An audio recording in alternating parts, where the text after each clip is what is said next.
आणि खरं तर प्री प्रायमरी स्कूल जेव्हा सुरू असते त्यावेळी ज्या टीचर्स असतात ना त्या 100 मुलांच्या आई होतात आधी आणि मग त्यानंतर टीचर्स असतात. तर तो एक्सपिरियन्स मी प्रत्येकीकडनं घेतला आहे. आणि माझा मुलगा नर्सरीला म्हटल्यानंतर दर्शनी मॅडम आणि जयश्री मॅडमशी जास्त माझा कॉन्टॅक्ट येतो. दर्शनी मॅडम तर अनमॅरिड आहे, पण तरी पण मी जवळजवळ माझंच प्रतिबिंब त्यांच्यात बघते बऱ्याचदा. त्यामुळे मी मुलाला पण नेहमी सांगते की बाळा, स्कूलमध्ये काही प्रॉब्लेम आला ना तर आपली टीचरच आपली दुसरी आई असते. त्यामुळे जोही प्रॉब्लेम असेल तो आधी टीचरला सांगायचा. तर हे प्रॉब्लेम माझे बऱ्यापैकी मी त्याच्याशी डिस्कस करते तेव्हाच सॉल्व्ह झाले होते.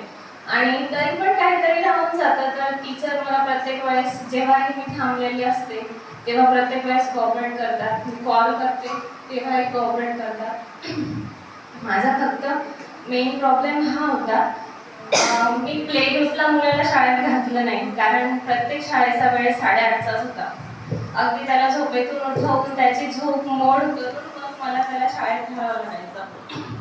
मी सुरुवातीचे 8 दिवस ट्राय पण केलं होतं, पण नंतर मलाच वाटायला लागलं की आपण त्याचं बालपण हिरावून घेतलं. म्हणून मी पूर्ण 1 वर्ष प्ले ग्रुपचं वर्ष त्याला फुल एन्जॉय करू दिला, फुल उड्या मारू दिला, जे हवं ते खेळू दिलं, जसं हवं तसं. कारण मी स्वतः वर्किंग वुमन आहे.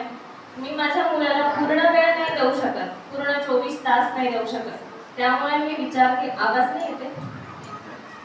त्यामुळे मी विचार केला होता की पूर्ण 1 वर्ष त्याला फुल एन्जॉय करू द्यायचं आणि मग नर्सरीपासून शाळेत घालायचं. आणि नर्सरीला शाळेत राहताना वर्षभर माझ्या डोक्यात जे प्रश्न होते त्या सगळ्यांचं सोल्युशन मला आता नर्सरीच्या वर्गात घातल्यानंतर बऱ्यापैकी मिळालंय.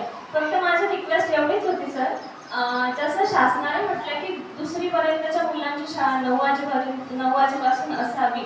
तर माझा जो मागच्या वर्षी गोंधळ होता आणि जे आहे की एवढ्या लहान मुलांना खूप लवकर झोपेतून उठवून सगळं तासभर आधीपासून तयारी करावी लागते आणि तरी पण त्यांना शाळेत यायला लेट होतं.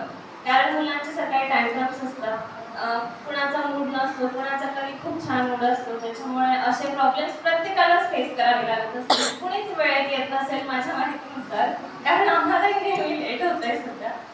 तर ह्या टँट्रम्समुळे जर मुलांची शाळा सकाळी 9 वाजेपासून झाली तर खूप बरं होईल. हा एवढाच माझा फक्त एक मुद्दा होता आणि जर त्याच्यात इम्प्लिमेंटेशन झालं तर खूप बरं होईल. आणि परत एकदा appreciation to all the teachers, school principal आणि मॅडमांचा आणि माझा पहिलाच आत्ता कॉन्टॅक्ट आला. पण येस, मी आता पूर्णपणे सॅटिस्फाईड आहे की येस मी ह्या शाळेत घातलं आहे मुलाला. थँक्यू.